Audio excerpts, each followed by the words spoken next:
John Carlesso of FenixOro Gold is joining me now. John, welcome to CEO Talks here on Investing News Network. Before I get started with everybody, I'd like to ask you to give us, your symbol, what markets you're on, so that people who are going to be very excited by this conversation that we're about to have will know where to find you when they're looking for stock information. Sure, thanks, Stu. We are F as in Frank, ENX like X-ray on the CSE. And in the US, our symbol is F like Frank, DV, X like X-ray again, F on the OTC. So FenixOro Gold, you are a gold mining company with a rather exciting project in Colombia. Tell us about it from sort of the broad overview of where it is, what we're looking at, and then let's dig into some of the details. Sure, thanks. We are located in Colombia. The Abriaqui project, I think, sits from a broad perspective, sits on what's known as the Middle Cauca Gold Belt.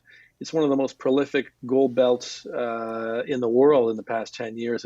There have been almost 100 million ounces of new discoveries discovered there since going back a little more than 10 years. That includes the Buritica project, gold mine now about to be, that was discovered by Continental Gold. Continental, as many of your listeners will probably know, was acquired by Zijin Mining, a Chinese firm, for $1.4 billion this past January.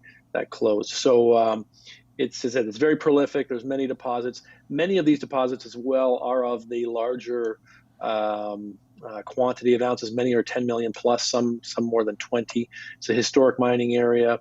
So we're in that elephant country where you would typically find large deposits, and we're the closest deposit to the Buritica mine. So we're about 15 kilometers to the west, pardon me, exhibiting many of the similarities and characteristics that Buritica has. So we've just received our drill permit, and we're really excited to enter this next phase and really prove it up and show the world what we believe we have.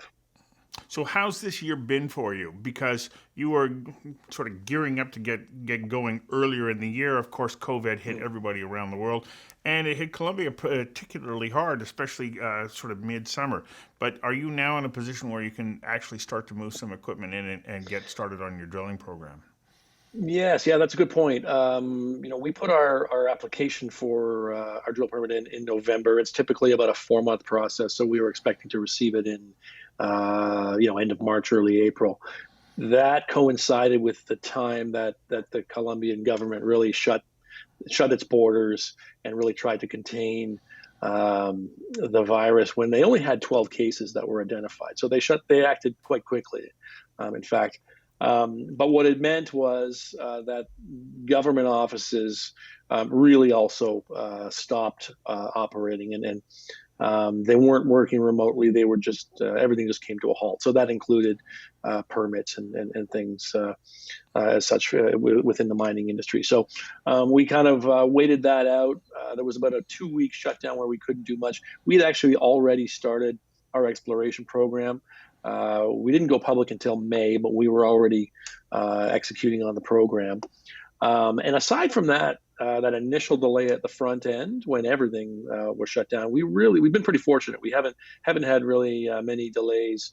The area within the province of Antioquia that we're located has really been relatively unscathed. Locally where we are, there were a handful of cases. I think in August, but they all cleared up, and so we've really been able to work uninterrupted from March through to today. So, and there's a lot of work that goes into preparing for a drill program. You're not really just kind of rolling a drill up and licking your finger and holding it up in the wind. It's we've planned our first 20-hole locations very specifically. So again, it didn't really slow. There was a lot of work that we got done in the interim while waiting for the permit that allows us to really hit the ground running now that we have the drill ready to go. So it has been an exciting year, and we hope to get a little more exciting on a positive note. So one of the things that I noted in your press release is you talk about your environmental approach, and you're taking a very careful approach. You indicated that you're not felling any trees, you're recycling water. Why is it so important to you that you maintain or ensure that you're maintaining the integrity of the environment around the site? I think, Colombia is firstly, as operators. I mean, it's something that's important to us. We hold ourselves to a particular standard as a public company, obviously. Um, Being in Colombia, Colombia is a very environmentally conscious country. It leads the world in many aspects. So we want to be, good neighbors, good partners within our local community. We're operating within an area that has had legal mining on a small scale for generations. Our local partners, in fact, are local legal small scale miners. They are the reason for initially for that led to the discovery of some of the key mineralization in our project. So it's important to include them in the conversation. We understand what's important to them, and it's just the way things are done. Part of this. In Colombia, there's a large distinction between legal and illegal mining, and historically there has been a lot of illegal mining, and we think it's important to highlight, particularly for our Colombian audiences and stakeholders, what we're doing and how we're doing it, being fully transparent. Our partners, legal miners, have always been operating in a way that has zero impact, and that's our philosophy going into this as well.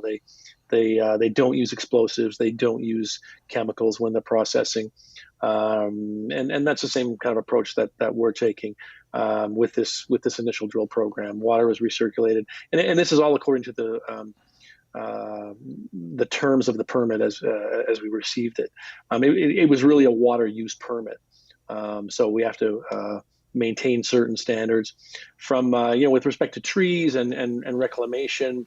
We want to leave as little footprint as possible. So where if there's an instance where we could avoid getting in the way of a tree by moving 10 feet to the left, we've done that. It's smarter.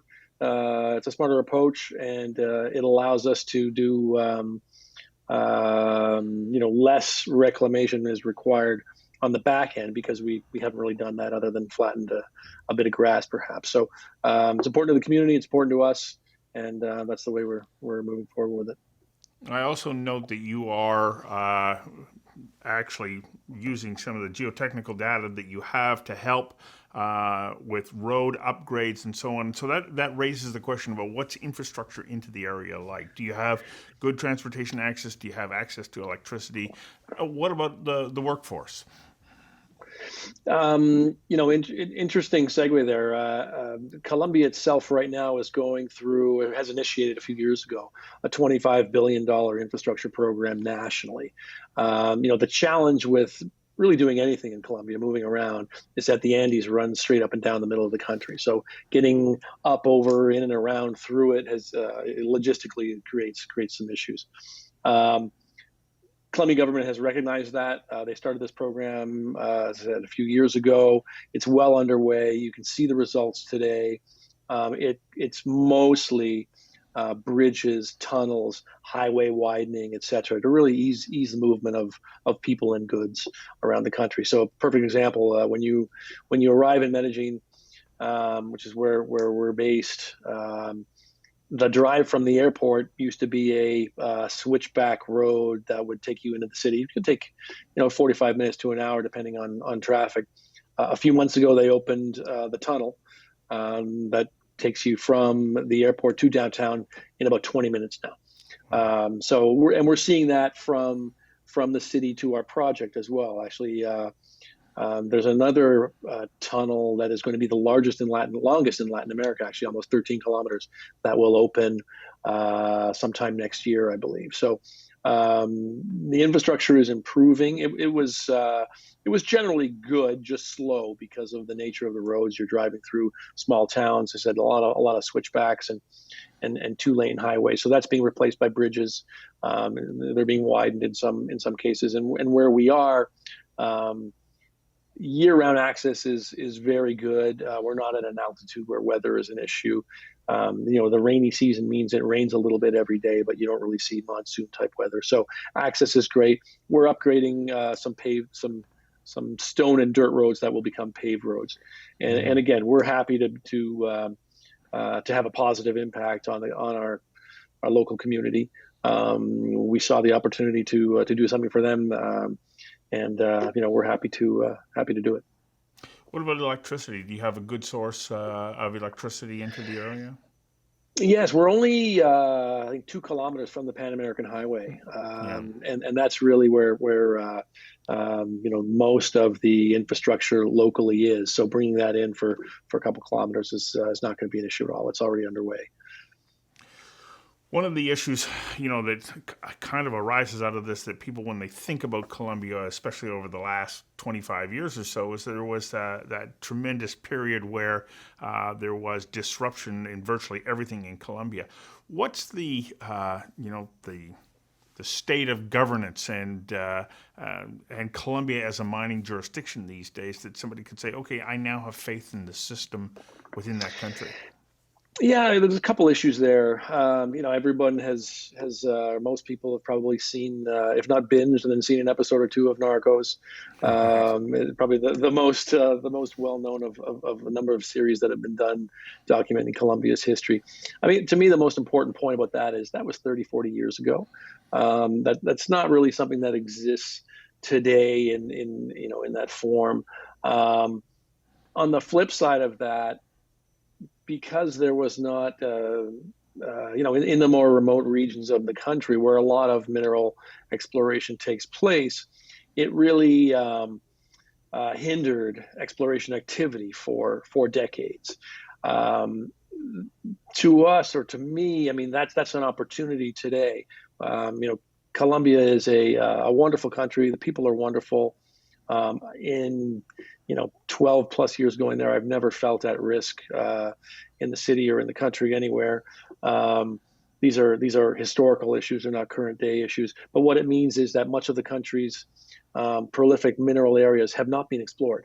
So it's opportunity for us to come in relative to, if you want to compare it to Chile, another great mining country. It's tough to find, a really solid exploration opportunity in Chile, because the industry has been going on for so long. In a sense, it's kind of picked over, and there's huge deposits there that were discovered a long time ago.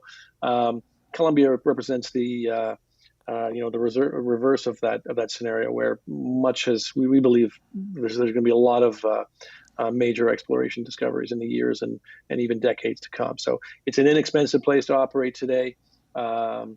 Security is great, and from the other point of your question relating to governance and government policy, I think this particular government specifically, but generally the country is recognizing they do have natural resources that can improve everyone's lives. They understand that they have an opportunity to attract investment, to bring, in the case of, Buritica was a real eye opener in that sense. The number of jobs that were created, the amount of royalty revenue from mining that will be poured locally into the community. It doesn't go federally. These are all benefits where that can reach everyone involved in the community. So they're starting to see that. We're starting to see an appreciation for how much this can bring to not just to the economy, but to the country, and increased and improved communication and cooperation between different ministries that are involved in starting and permitting and building a mining project, because you involve the mining ministries, the economic development ministry, the environmental ministry, et cetera. So all these agencies are now consciously working together to ensure that things happen quickly, and we've been a beneficiary of that. Over this past year or so, particularly this past month with the issuance of our permit. So it's a great time to be in Colombia, I think. Well, I agree with you. Everything that I've read about Colombia, I was just recently doing an interview with a former Supreme Court justice there who says that the legal framework, the state of governance, have all consolidated and they're in a good position. And the country is now at that point where it's an emerging economy, and that's where there is terrific opportunity. So terrific opportunity. You're developing this site. What are your plans if things unfold as you anticipate? What are your plans moving forward? Our immediate plans are to get drilling ASAP. We have drills moving to site as we speak. I'm not sure when this might get published, but I expect we'll be drilling by the time it does. And we're focused on I can talk about maybe the Buritica style opportunity that that's in front of us. Buritica, as your viewers probably know, at the time of its sale, hosted over 11 million ounces. The consensus was that was about to go to 20 million ounces. We haven't seen that report. We're not sure if and when the Chinese may issue that update, that resource update. But that's a great target for us to have, and importantly, we see the same style of mineralization, the same characteristics, the ultra high grade veins occurring in multiple occurrences stacked together with material between it that is also economic, which gives you what they call the Buritica, the BMZs, or broad mineral zones. In some cases up to 40 meters in width. It drops your average grade a little bit, but what it really does from a mining perspective is it dramatically reduces your costs. So Buritica is going to be the fourth lowest cash cost producer in the world when it enters full commercial production this year. So, I mean, that's what we're aspiring to. It's the kind of targets that we're seeing. How can we make these pronouncements? Well, our VP exploration is a guy named Stuart Mahler. Stu is the guy who discovered Buritica. So there's nobody with more authority on the planet to make the comparison and the pronouncement that, hey, he's seeing exactly the same stuff today here at Abriaqui that he saw at Buritica, and that includes again, the mineral style, the host rock, the metal content, the metal characteristics, the vertical distance that the veins are exhibiting. It's all uncannily and almost eerily familiar. So to Stu. So that is job one. We're going to be attacking that pretty aggressively. As a bonus, we've identified what we believe to be a porphyry target that outcrops at surface and goes down about 700 meters. So it's a 3D target that is part of this phase one drilling program. We've tweaked a couple of holes to make sure that we intercept, sort of what we believe is the heart of that large potential porphyry target. Porphyries, as you know, generally tend to be lower grade, about a gram. The outcrop that we have came back sampling 1.1 grams. So great grade. If it can turn out to be hundreds of millions of tons, like most porphyry deposits are, then that'll be a big bonus for us. And that's something that has not yet been identified at Buritica. So we got a few arrows in our quiver that we're going to fire here, and we should be giving the market results pretty soon. Okay, well, you anticipated my next question because somebody's going, okay, when can we get a next dispatch from you that's going to give us those results? So typically we would expect that the drilling would proceed at about 50 meters a day once they get up and rolling and really comfortable with the rock. Our holes are going to average roughly, let's call it 400 meters per hole. So we should be on a schedule where we're completing a hole every 7-8 days or so. And then we got to log them, core them, and send them off to the lab. We get our fire assay samples actually end up getting shipped to Vancouver. And then electronically we receive the results from there. So I think there's going to be about about a month or so turnaround from start of drilling to getting our first results back, and then it'll be on a continual basis. So our first program is 20 holes that we've arbitrarily kind of split in two segments. So I would say three. I'd say three is a bit aggressive. Let's say 4 or 5 weeks from the start of drilling to the first results. Well, it sounds like a really exciting project, and I'm wishing you great success with it. Hopefully, you'll come back and give us an update in a few weeks, let's say 6 or 7 weeks from now, so that viewers can get a sense of where you're at and what your plans are moving beyond this initial drilling phase. Yeah, I appreciate that. We'd be happy to. Yeah. Great. Well, thank you very much. Thanks for joining me. Very interesting discussion, and what an exciting and interesting project to be working on. Thank you, Stu. Thank you.